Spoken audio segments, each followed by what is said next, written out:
I see it is 4 p.m. my time and different times where you are, so we're going to get started. Hello and greetings to you all. Welcome to the third IZD webinar in our Unpacking the Strategy series.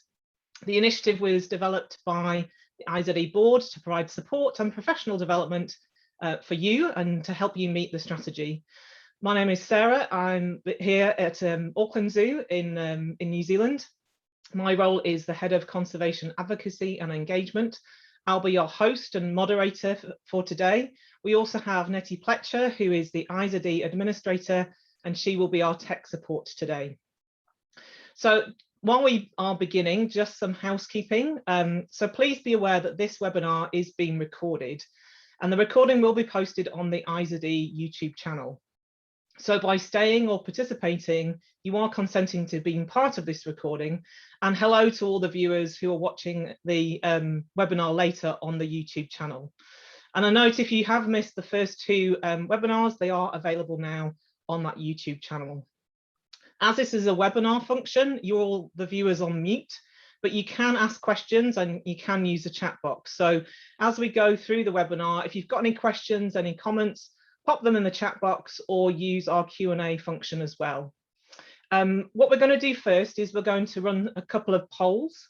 The first one is asking about where you heard about the webinar and what level of IZD membership you have.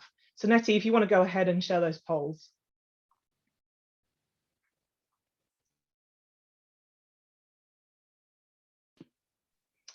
So for those of you who are watching later, there's two questions. We're just asking about your IZD membership level, whether you're an institutional member, individual member, associate member, and how you heard about this webinar, whether it's through social media, the website, or through email.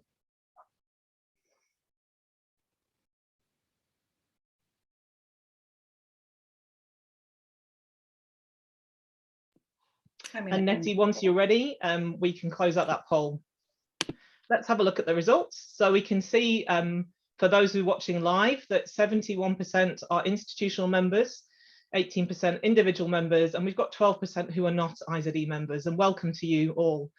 How did you hear about the webinar? The majority, 53%, heard from the IZD email, and then next most popular was through social media. And that's really useful for myself and the board to learn about and to know how we can communicate with you going forward.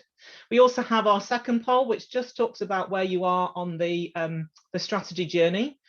We just want to know at what stage you're at in terms of implementing the World Zoo and Aquarium Conservation Education Strategy at your zoo and aquarium. So have you read the document? Nothing else? Have you watched the first webinar? Was that helpful? Have you had conversations with colleagues? Is your organization starting to make those changes? Have a think about where you're at. And maybe you're not sure, and that's okay. There is an option for you there. Pop your answer in the poll and we'll see where we're at with our viewers.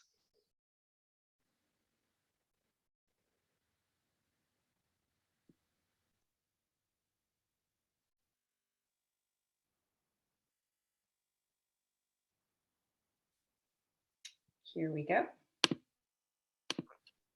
Okay, so let's have a look at the results. So the most popular one is I've watched the first webinar and it was helpful. That's great to hear. Then we've got 25% of you having conversations about how we can implement the strategy. And another 25% are at the stage where they're starting to make a plan to implement changes. So this is really exciting to hear that we launched this strategy in October last year. And, you know, less than a year later, we're kind of starting to see those changes come in. So this is a great way that the board and myself can learn about where you're at.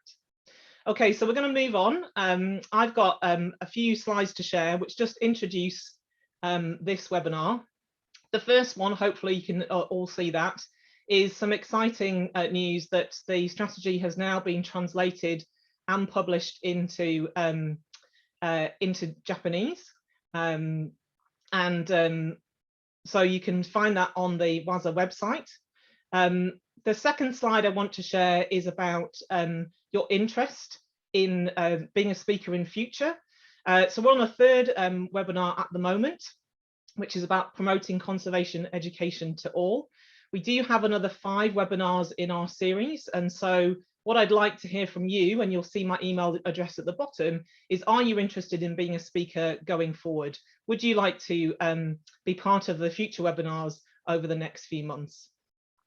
And then lastly, I just wanted to kind of share that we have the chapter number 3 is promoting conservation education for all. We've got 3 fantastic speakers, and they're going to talk about these 2 recommendations and how they and their collections, their zoos and aquariums, are starting to meet those recommendations. The first one talks about reach and opportunities for people to learn about and get involved in conservation education on-site, off-site and online. So really thinking about being at the zoo, outreaching, and also that digital learning that takes place. The second recommendation thinks about how we can think about the delivery approaches that we use within our conservation education programs, and really understanding the needs of our audiences, their diversities, and how we can really support them to engage in the conservation education connected to our zoos and aquariums. So I'm going to stop sharing my screen now, and I'm going to move over to our first speaker, who is Timna. Timna is based in Honduras, and she is the, oh, hang on a second, I've lost my notes. Timna Varela, hello Timna. She is based at Rota Marine Park in Honduras, and she's going to be speaking about her work at the park. You may have noticed that she has a case study in chapter 3 on page 38 of the strategy, so you may be already familiar of what she does. She's the Education Outreach Coordinator, so over to you, Timna. Thank you, Dr. Sarah. Let me share my screen now. Okay. Okay, let me set timer. Okay. So, well, good morning, good afternoon, good evening to everyone, wherever you are right now. So what I'll be doing through these slides is just presenting just behind the scenes, the case of study included on this 3rd chapter. And I just entitled this presentation, Education for Conservation Opportunities. So as Dr. Sarah said, I am the Education and Outreach Coordinator for the Roatan Marine Park here in Roatan, Bay Island, Honduras. So let me show you something, and this is really interesting to know that whenever we find either as a natural reserve, it could be a forest or aquarium, zoo, we should know that we have different chances to connect with audiences and also to pursue some goals. So it's the same in a marine protected area. In my case, I live in the Bay Island National Marine Park. This is the largest marine protected area in Honduras. And as you can see, there are some interesting factors to highlight at this point. The first one, as you can see, it's tourism and diving destination. It's a multicultural and diverse community. And we have different people who lives in the Bay Islands who have different perceptions, different conceptions, and understandings about conservation. And if we put all of them together and work hand in hand, we can pursue those conservation goals. We can connect through them, and we can go forward or move forward with some goals that we have in education. So having this in mind, let me show you and talk to you about what I do in my education program. So I have 4 different areas that I work, and is the first one, I work with schools, and this is something regular that I do, like giving talks, having some reef expeditions, such as glass bottom boat tour or snorkeling tours, some regular programs, and some high school projects. And also I have another group that's with adults that basically I tried to promote good environmental practices with these groups, and they could be related to sustainable practices for marine recreational providers, tour operators, and also empowering community leaders to towards sustainable goals, and also empower and create awareness with visitors. That could be locals or foreigners. And then I have some other activities and within the community that basically I put together some people from schools and adults together, and we conduct several activities such as cleanups, trail conservation awareness talks, and also working with volunteers and events. And with all these target groups and these initiatives within the community, we have conducted different projects, collaborations. But then there is something I want to draw your attention, and this is on events. Why? Because in events I've seen the opportunity to give access to ocean education for all the members from the community. So in this case, I picked a target group. These are students. So let me show you what I did just some years back. So in 2018, I started with a contest that was a speech contest conducted English and Spanish. So we just encouraged students to give a speech, either English or Spanish, and they should be given some conveying messages about how to stop polluting our oceans or our coral reef.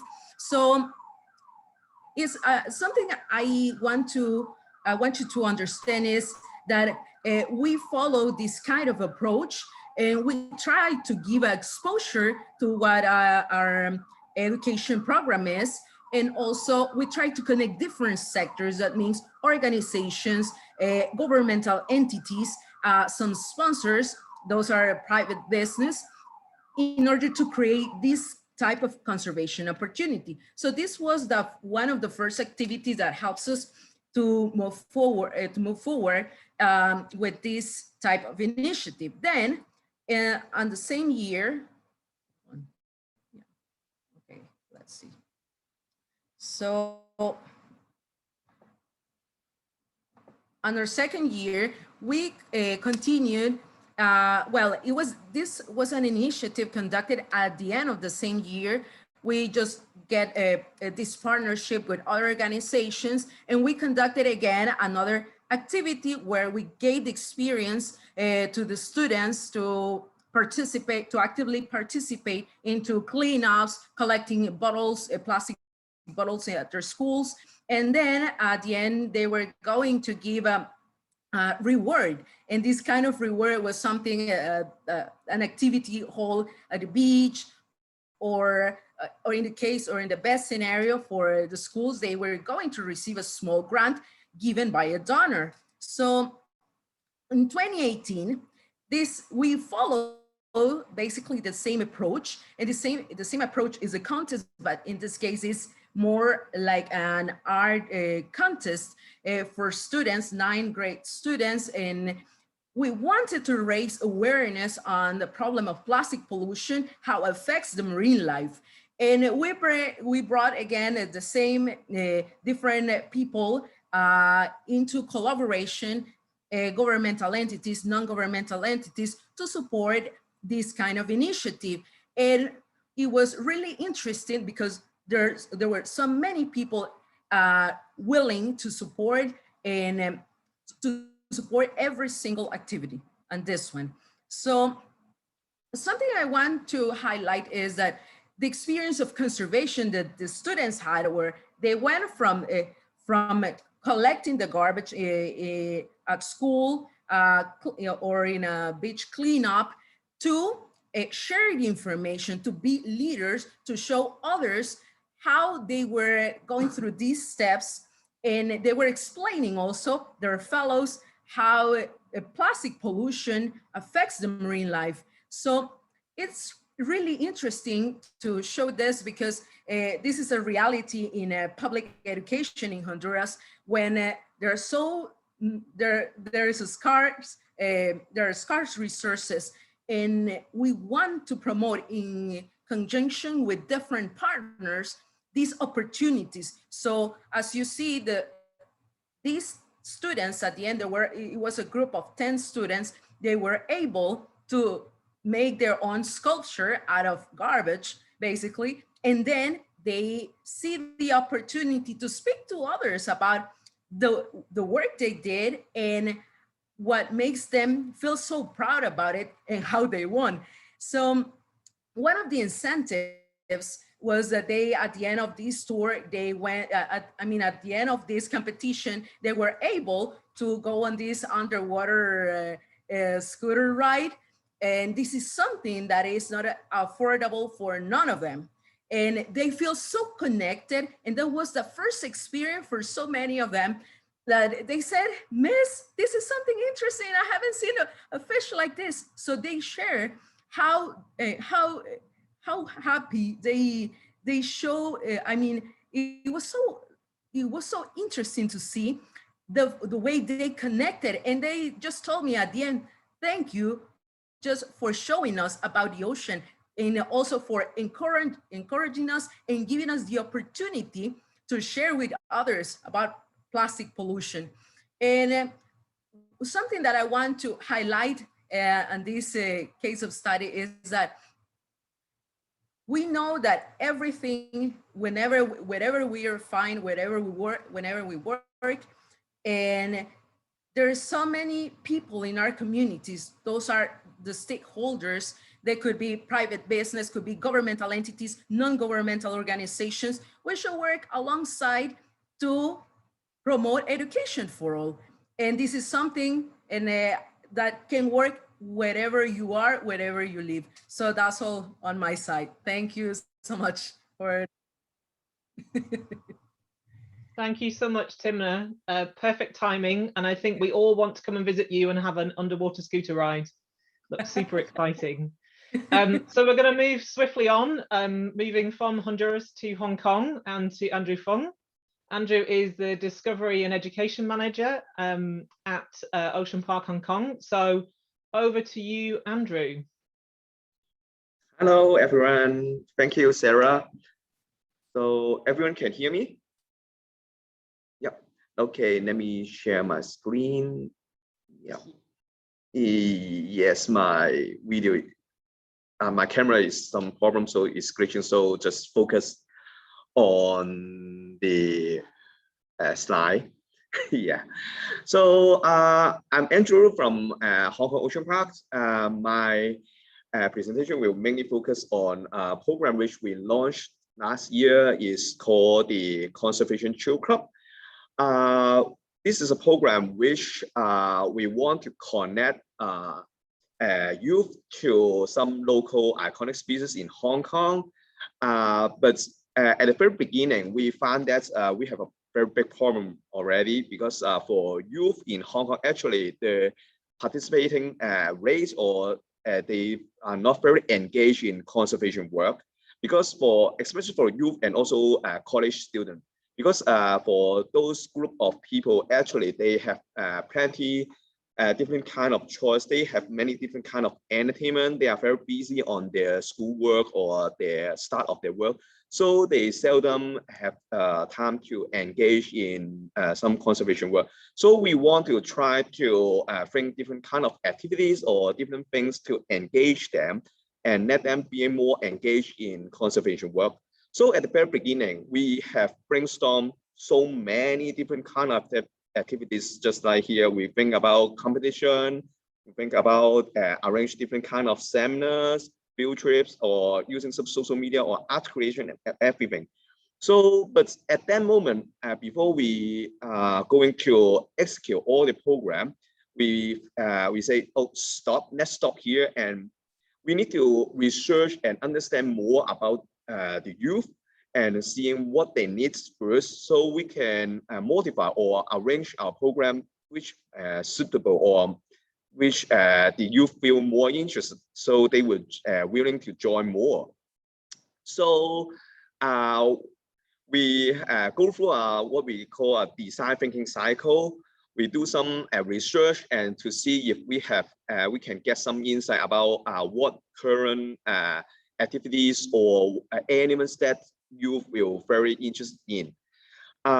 We go through 5 different ways to get some information or research on how youth love to engage in conservation. For example, we did some desktop study. we do just some simple Google search or go through some other youth website to know more about what current youth are looking on. For example, you can see from the screen that actually for them, they love animals, but they love the animal in very weird facial expression, with very funny pose. So actually, from their angle on viewing animals, they love this kind of animal posture. And then we did some interview with current youth and understand more on what they are doing, what they love to do, or what kind of activities they're willing to join. And we have arranged some focus group too, and we invite 10 to 20 youth from youth center or also from college to sit down and have a very long discussion and to see what they love to do. And we also partner with some local youth groups and get some experience or sharing from them to let us know what they have done or what they did previously and share their experience with us. So we will try to have more element that's really work to youth. And the last one is by observation. This is one is very interesting. Is actually everyone can do it in the zoo and aquarium. Is just go out to the exhibit area and observe the target groups. Just like this time we observed the youth, what they did in the zoo and what they did in the aquarium. Actually, we found that for us, we found that actually the youth are very focused on some certain species or certain panel or certain activity. They will stop there and read more or observe more. So maybe this kind of elements that they will feel more interest. So we will try to move those focus on those elements. After we do many different kind of research, we draw some insights. For Universal, we think normally they will looking for some fun and very very useful experience. But as for very specific for youth, actually they really looking for some peer group events. So they want something that is in their language, in their slang. And so if you use the same language of the youth, they will feel more close, or they will try to see your ad or program more. They want some ownership because at the time they told us that while they join the activities, they will think very not attached to the program because they think that program is not there. They just are participants, so they want more involvement in the program. And the last two is one is they're looking for some opportunity to apply or try out their ideas, because youth actually have many different kind of ideas or very crazy one, and they want to search for some opportunity to try out their ideas. So we will, while we're thinking our program, we try to see if any opportunity for them to try out their ideas. And the last one is some recognition. So for our insight on youth, that they really want some recognition, we show our appreciation on their work. So while doing the promotion activities and the outcome of the activities, we really try to involve those elements from insight from youth into our program to make the program or the campaign more focused on youth needs. For example, while during the promotion, we try to use same language. We recruit around 50 youth from the community to help us to create different kind of promotion material, range from some Facebook posts to even they do some YouTube videos. You can see this free turtle actually is by the youth. They have many different kind of crazy idea to promote conservation work. And also in their communication channel for youth, actually they in Hong Kong, they love to use WhatsApp and Instagram to do their communication. So we ask the youth to create some stickers that's using the animals.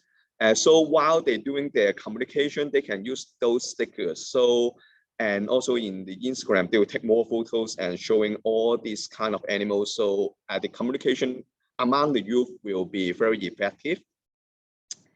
And then for the activities, because the youth are looking for some ownerships and looking for some opportunity to try out their ideas.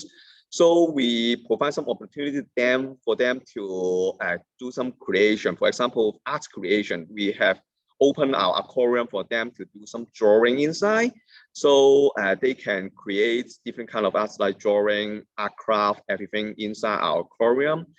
And for school-based, because they think for the conservation, they have a big barrier. That's, for example, sea turtle and coral, actually they are very hard to go to seashore area due to safety or the conservation size problem. We ask them to do some planting works, for example, planting flower for butterfly or planting some vegetable for the sea turtle, which is in our quarantine. So they can get in some very fun night duty of the conservation work. Even for coral, they really love to do some coral reef trap, but they told us that actually they can't do it because they don't have a scuba diving license. So we try to arrange a virtual reef trap so they can do it online. So we reduce the barrier for the youth to engage this kind of all the activities. And for enrichment design is also their ideas from the youth. They really want to make some enrichment for the animal inside our zoo. So we offer this opportunity for them. We arrange a workshop and a place for them to create their enrichment. And then we really put into our exhibit for the animal to use. Afterwards, the youth really feel really engaged in this kind of activities.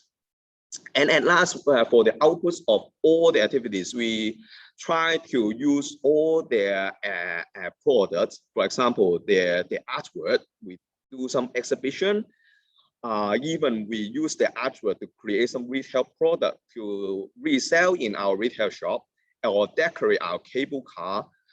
And some of the youth really, they think they want to also step one more further work to engage the public. So they want to do some game book to raise the awareness on the conservation of this iconic local species. They do they design and build their own game book, and we reserve some area for them to reach with the public. So all these activities and elements which come from the youth, afterward we get some feedback from the youth. They think that this is really and can able to engage them into conservation work because they think they are really part of the activity or part of the campaign, and they really get deep engaged in it. So they really enjoy, and while they get into our park and they saw everything that they did is really showcased to the public, they feel they are really empowered. They will moving on to do more conservation work. So this is around my sharing on the work. Yep. Great. Thank you so much, Andrew. That was brilliant and some amazing ideas in those slides. So we've heard from two of our speakers, and we're going to move now from Hong Kong to Uganda. And our third and last speaker, Philip Katabalawu, who is a Conservation Education Officer at the Uganda Wildlife Conservation Education Centre. So over to you, Philip.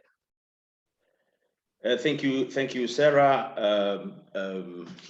and my colleagues who've just shared. I'm glad to be here on behalf of Uganda Wildlife Conservation Education Center, but also specifically on behalf of the African continent.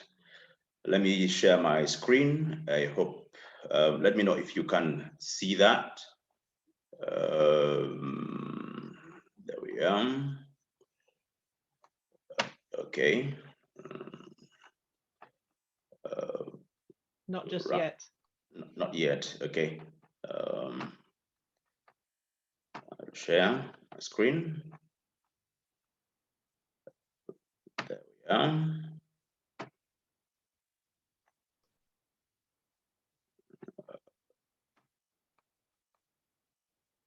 Okay, yeah, we can see your screen. You just need to go to the slideshow function from the beginning at the left-hand side.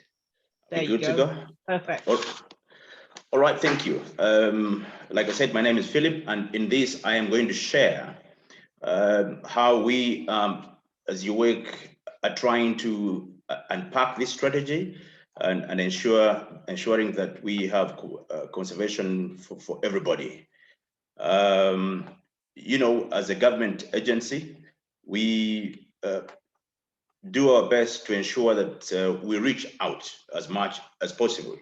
But first, I thought that it would be important for me to just remind ourselves that in our conservation education journey, we normally look at about 5 areas: awareness, knowledge, skills, attitude, and behavior. So once we have touched all these for our visitors and learners, then we tend to make an impact on them. So what we are doing here in Uganda, and at UWEC in particular, is that we are looking at how we ensure that we understand the needs really as this strategy demands or commits. We have a diverse audience that visits us in terms of age, levels of understanding and literacy, and a number of areas here. For example, our biggest niche or catch area are really the young people. We are privileged that every year we receive at least about 300 visitors. It might be a small number compared to the other zoos and aquariums probably around the world.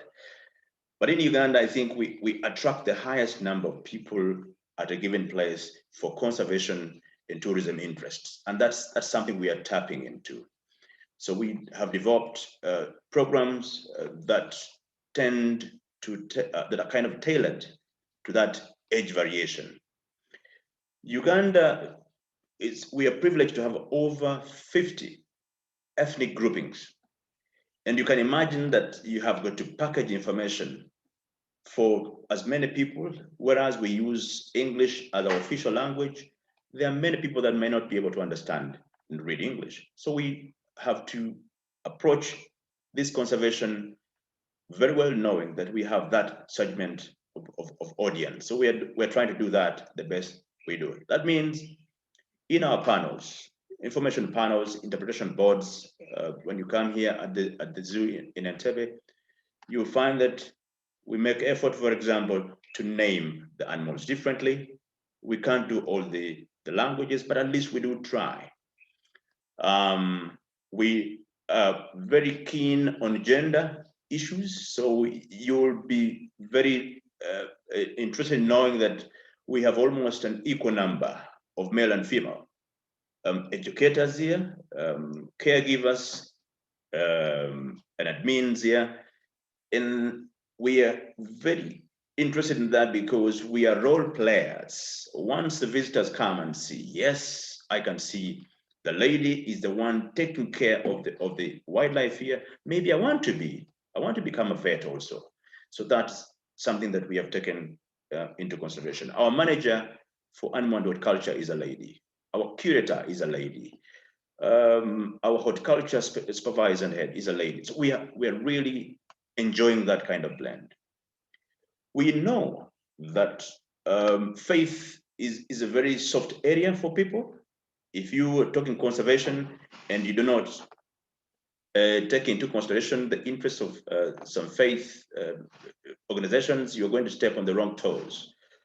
So we do partner and engage people that can support and advance the conservation agenda by liaising with churches, with church leaders or Muslim faith leaders and other faiths. That is something we're trying to do as much. Special needs is a very important and key area in Uganda, and we are not taking it for granted because we feel that we need to be able to give opportunity to even those that may feel disadvantaged.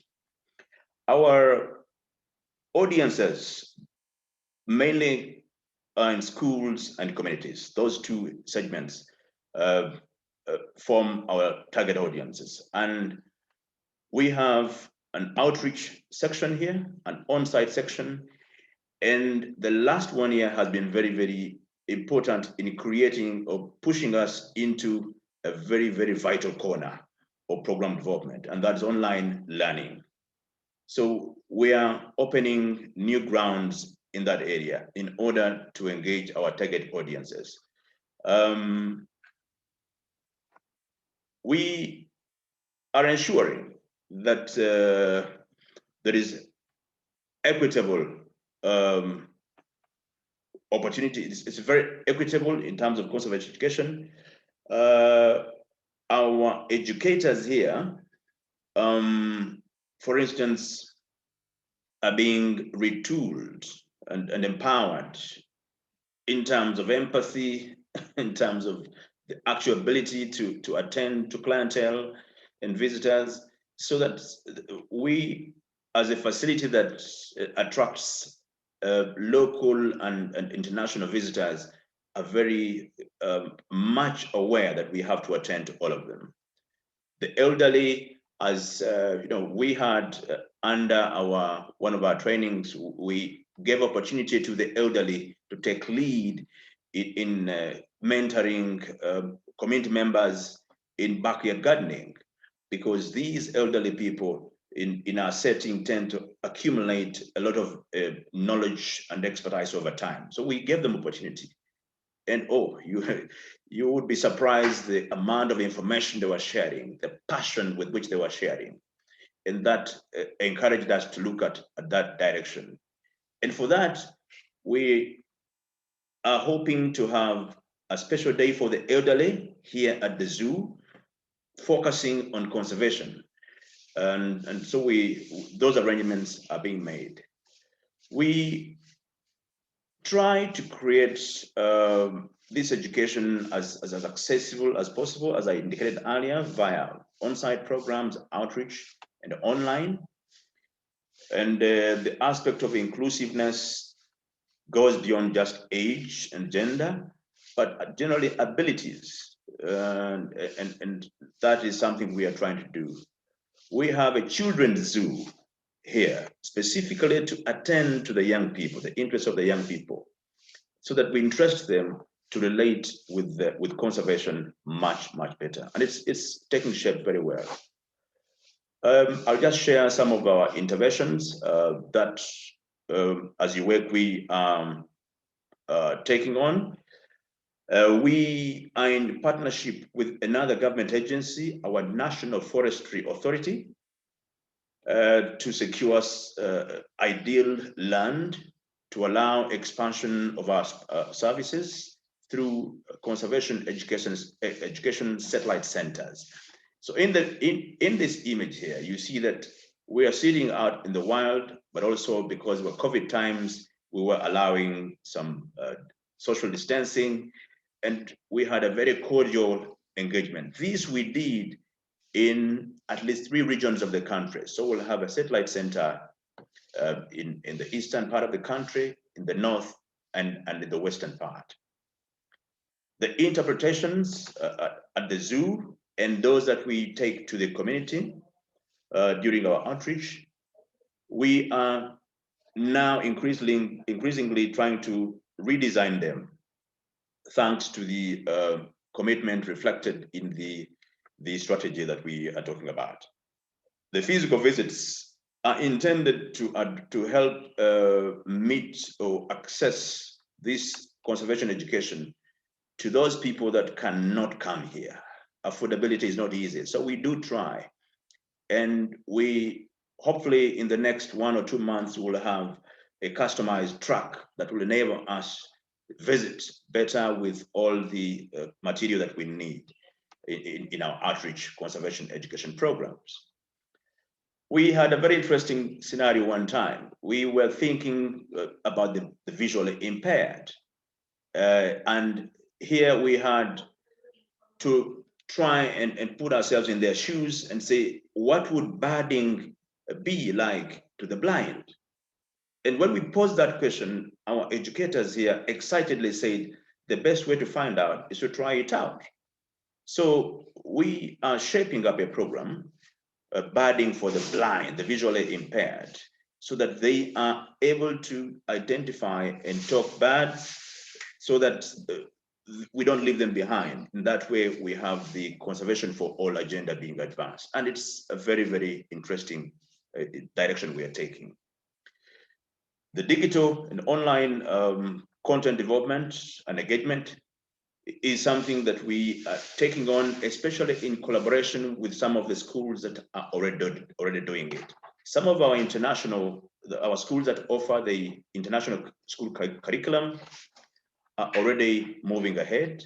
And so about 2 of them have expressed excitement and interest to work with us, to showcase, to give us their case study and work with us to develop content helpful for the other schools. And that is something we are very excited about. This was after we visited and shared a few lessons with them. And they said, this is something we can work on together. So it's leading us to fruitful partnerships and collaborations with schools, with individuals, with experts in the different spheres of conservation. In an effort to improve our online content and the kind of conservation education material that we deliver, for instance, we are in a wonderful collaboration and partnership with Zoos Victoria. And Zoos Victoria, thank you very much for accepting to collaborate with us on this. So we are sharing material and to see from their perspective, from other people's perspective, how can we improve the development and delivery of this content. So this strategy is really coming in at the right time, and we are doing whatever it takes to unpack it, learning from other people as much as we can. Thank you. I don't know if I've used more than I should have used, but that's all I had to share. Thank you. Thank you so much, Philip. Yeah, perfect timing. Brilliant presentation, loads of great ideas there. And thanks to our 3 speakers. What we're going to do now is, just before we have time for a couple of questions, and if you do have a question for our speakers, please put it in either the chat box or the Q&A box. If it is for a particular one of our speakers, then please pop their name next to your question so we can direct that. Just while you're having a think about that and putting it in the chat box, we're going to hear from Frances Tang, who is the IZE membership coordinator, and she has just a few words to say about the benefits of being an IZE member. Over to you, Frances. Thanks, Sarah. I guess some of you might have already seen my video, but I'm going to share it again. And yeah. Enjoyed the IZE webinar? Looking for more professional development and networking opportunities with fellow educators from across the globe? Why not grab the chance and join the IZE now? Founded in 1972, our vision is to conserve global biodiversity through effective zoo and aquarium programs. With our worldwide members' continuous effort, we conserve biodiversity through encouraging sustainable behaviors in people that visit zoos and aquariums. The International Zoo Educators Association offers 3 types of membership, with a wide range of professional development programs and events for capacity building, information and resources, and networking opportunities for educators and professionals at only $20 a year for Category 1 Associate member. Do not miss our upcoming events, webinars, and conference. Be part of the community. Join us now. So I guess most of people here attending the seminar is already our member. And I'm going to announce another great opportunities for our members to support the organization today. We are officially launching a volunteer program. So here's a few details that I hope you could take like a minute to read about it. And we are forming a volunteer team. As you may know, all the IZE board members are volunteer. So we dedicate hours of volunteer work every month to help run the organization and also help to organize a webinar. also the journals, and also the upcoming conference. So we would like to see if there's any talented members who want to join us, to join force like the Revengers, to build a strong team so that we could continue to improve our initiatives. The first project we want to recruit volunteer for will be our annual journal. So we have already collected a lot of articles for the journal, and we target to print it in September.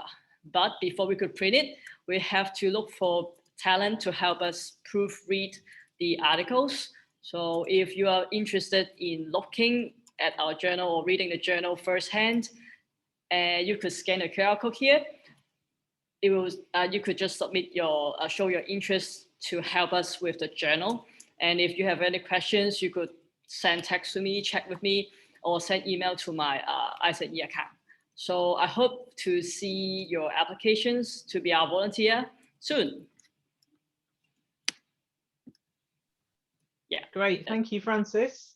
And then I see that we have a couple of questions in the chat. One's for Philip and one's for Timna. If you two want to have a look at the chat box, you can just have a think about those questions for a few moments, because we are also going to hear from Nettie Pletcher, who's the IZE administrator, who also has a few words about the IZE upcoming conference. Over to you. Thanks, Sarah. This year, we're really excited because IZE and IAZA are joining forces to host the International Conservation Education Conference. And we are going to be convening virtually online in October. You can get all the details at this website, izea.net. Click here on the event site. And just so you know, in order to register for this conference, you must be a member of either IZE or IAZA, or both. But please do check it out and register early to get the best rates. Thank you. Great, thank you, Nettie. And if you are thinking about presenting, the deadline for submissions is the 4th of June, which is today, in many different time zones. And as long as it's the 4th of June somewhere, then your abstract will be accepted. So what we're going to do now is we're going to go over to our questions. So Timna, I'm going to come to you first. We had a question in the chat from Judy Mann.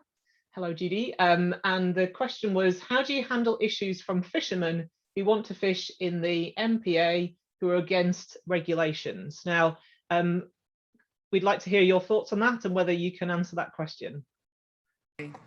Oh, yeah. About a problem or this situation with a fisherman, the education program works alongside with the community development program in our organization. And we try to develop alternative livelihoods to for the fishermen, so we can reduce the pressure of illegal fishing on the reef. So that's one way we tried to deal with this problem. And we know it's really hard because it's something that has come for years. It's part of several people here on the island. It's part of their culture, but then we're just working alongside and we have, for example, a program that is being so successful about developing a beekeeping project with fishermen. So now it's really interesting to hear what they say now, that they are more aware of what the bees are doing than fishing on the reef. And then we also have developing this alternative of designing a tour operator with Garifunas, and that's being also another alternative. So that's how we usually handle the issues with them. We know we cannot tell them stop fishing, but we just provide some alternatives. And this, we go back again to the same thing. We establish partnerships, we submit grants, and we get support also from other organizations, from private business in the islands, in the Bay Islands. So they also helps us to make several things happen for the community, for the fishing community. Great, thanks, Timna. big issue, but it sounds like you're doing great work in that area. Okay, so we're going to move over to a question for Philip, and this was around the slide which talked about the 50 ethnic groups and other differences in religious faiths. So this is a question from Kimio, and they want to know, how do you manage programs with the around these differences? How do you customize? What are the common approaches that works, or what kind of things do you do when you're thinking about those differences in cultural groups and religions? Thank you for that wonderful question. One, that we are privileged that our literacy levels are increasing gradually. And I think right now, in the latest statistics, we are about 76% literacy level, which is still low, but it is going higher. Meaning that in spite of the rich, diversity of ethnicity, we are able to still package information through the official language, which is English, but then break down to those areas where we think they cannot be able to read and write using the local languages. But how are we managing this? We involving these kind of stakeholders, especially at the program development levels, even at a point where we have representation of engagement at the smallest level possible, where we ask some of the cultural leaders to make contribution and improve our understanding of how they look at issues. One of the I think biggest ethnic groupings here in Uganda are the Ganda or the Baganda, and that's the central part of the country. And the language of Luganda is the most commonly used local language. So you might find somebody speaking the language even if they're not from this area. So we tap into that and help ask them to work with us to develop certain material. We, in our outreaches, these are the different regions. When we visit, we give opportunity by taking a step back and identifying people in that area that can work with us to do either interpretation or explanation from the local perspective. Our collaboration is really along those lines, but the totemic system is very strong, which again works for us. That almost all these ethnic groupings, you find that a particular grouping has an animal or plant that they find so sacred and so important. And so we are tapping into that and say, if for you, your totem is a lion, then that particular clan is tasked and challenged to play a role in the conservation of the lion, and so on and so forth. And it's bearing fruit gradually. I don't know if I've been of help so far. I think there was something that, did we find other differences besides the religious or the faith issues? Yes, we did, and we continue to find them. We have issues that I've touched already, the tribal beliefs, true, the cultural beliefs. Some even just don't believe in anything at all, but they just want to make a point out of ego. So we have to go down and accommodate them and gradually try to improve on their attitude in the process. Thank you. Great, thank you, Philip. Lovely to hear. We just have a couple of more minutes, and so I'm going to have a question for Francis and Andrew, and it's around this chapter, but also the whole strategy. Oh, there they are, both together. And it was thinking about where you're based in Hong Kong, in our IZAD Asia region. In what ways do you think the World Zoo and Aquarium Conservation Education Strategy is really applicable to zoos and aquariums in your region? I think the strategy will be applicable because for Asia, we have very diverse language, very diverse culture, and every country got its own belief or like core value. So for us in Hong Kong, when we plan for the programs, we have to try to be very diverse, especially during the COVID era, these 2 years. We found that if you are only focusing on one group, if there's something bad happened to that group, you will lose the whole segment. Say, if you only do school programs and all schools is suspended, then you have no business at all. So you have to be very flexible and very inclusive.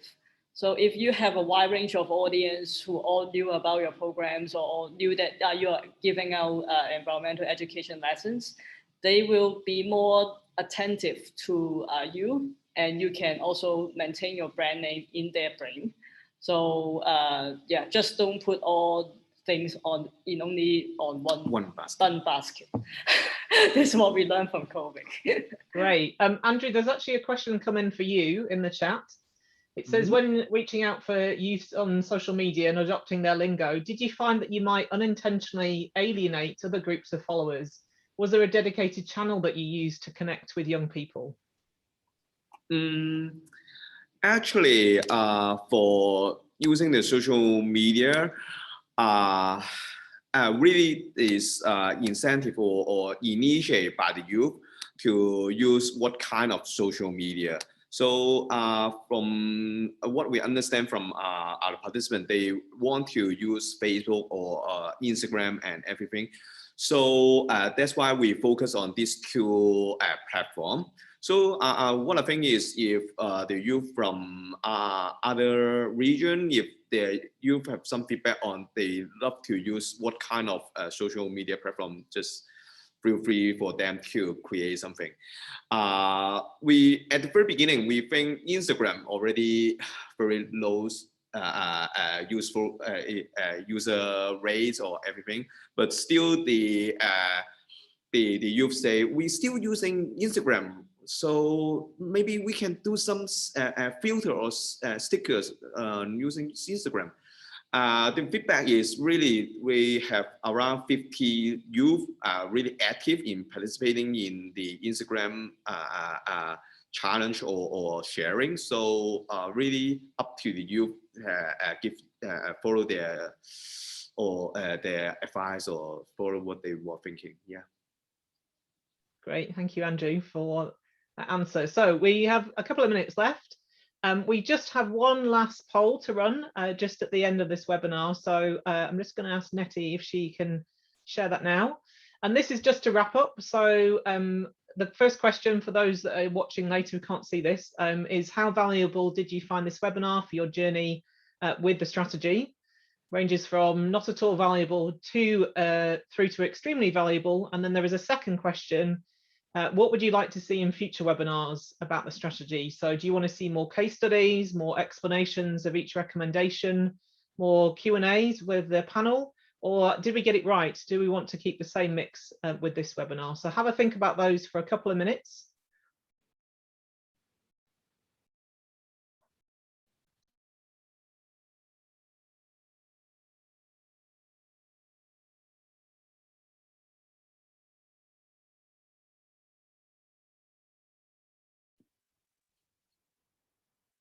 I can see people are thinking carefully.